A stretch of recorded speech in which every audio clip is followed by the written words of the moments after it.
આકાશવાણી ભુજ વિશેષ વેબ સમાચાર બુલેટિન આશુતોષ અંતાણી વાંચે છે. નમસ્કાર.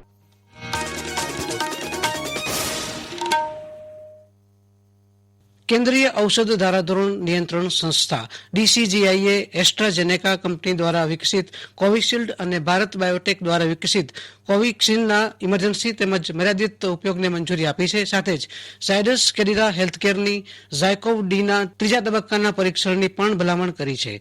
આજે સવારે પત્રકારો સાથેની વાતચીતમાં ભારતના ઔષધ મહાનિયામક વીજી સોમાણીએ આ અંગે જાહેરાત કરી હતી.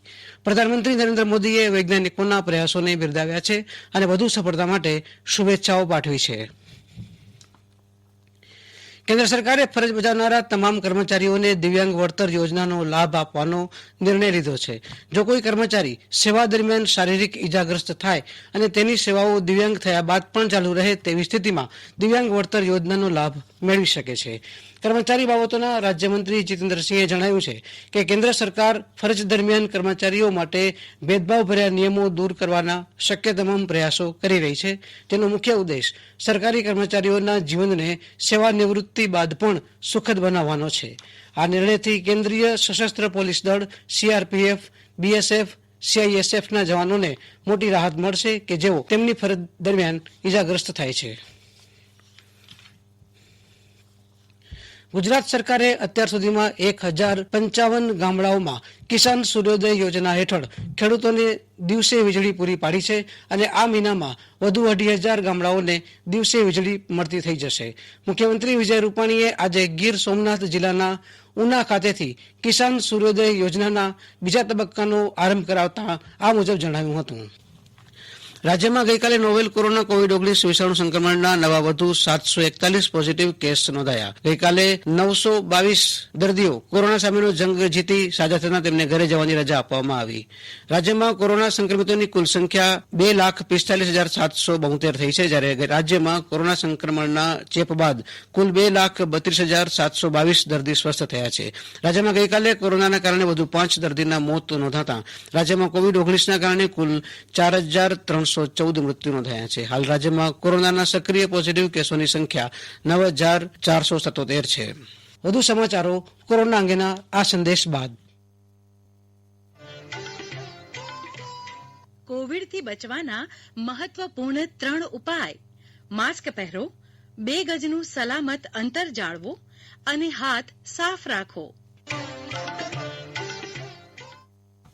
કચ્છ જિલ્લામાં ગઈકાલે નોવેલ કોરોના કોવિડ-19 વિષાણુ સંક્રમણથી મુક્ત થતાં 18 દર્દીને રજા આપવામાં આવી. ગઈકાલે કચ્છમાં કોવિડ-19 વિષાણુ સંક્રમણના નવા વધુ 26 પોઝિટિવ કેસ નોંધાવા સાથે જિલ્લામાં કોરોના સંક્રમિતોની કુલ સંખ્યા 4,083 થઈ છે, જ્યારે જિલ્લામાં ગઈકાલ સુધી કુલ 3,726 દર્દી કોરોના સંક્રમણથી મુક્ત થઈ સ્વસ્થ થયા છે. જિલ્લામાં કોરોનાના કારણે સત્તાવાર રીતે 81 મોત નોંધાયા છે.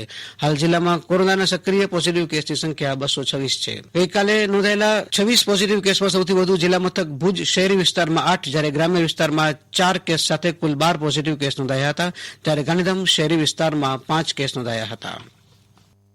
ગુજરાત જાહેર સેવા આયોગ એટલે કે GPSC દ્વારા લોકડાઉન બાદ આજે પ્રથમ વખત પરીક્ષાનું આયોજન કરવામાં આવ્યું હતું.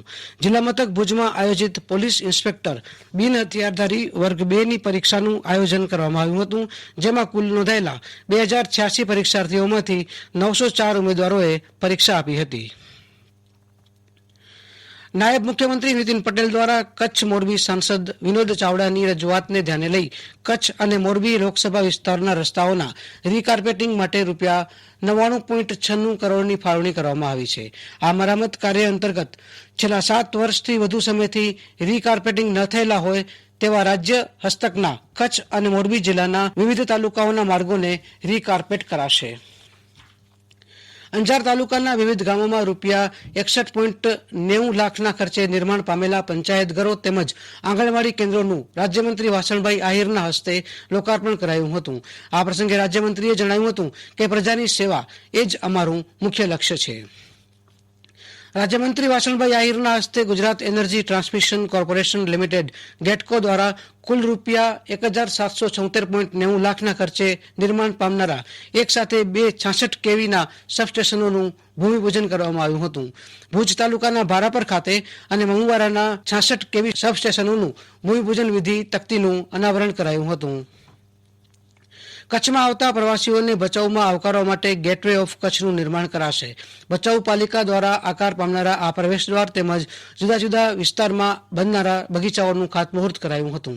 શહેરના કસ્ટમ 4 રસ્તા પાસે યાત્રિકોનું સ્વાગત કરવા માટે સ્ટીલ ગેટનું નિર્માણ કરવામાં આવશે, જેનું નૂતન વર્ષના પ્રથમ દિવસે ભૂમિપૂજન કરવામાં આવ્યું હતું. આ ઉપરાંત જુદા જુદા વિસ્તારોમાં 55 લાખના ખર્ચે બગીચાનું નિર્માણ કરવામાં આવશે તેમજ વિવિધ સ્થળે નવા સર્કલો બનાવાશે. આમ કુલ 4.60 કરોડના ખર્ચે થનારા વિવિધ વિકાસ કામોનું ભૂમિપૂજન કરવામાં આવશે.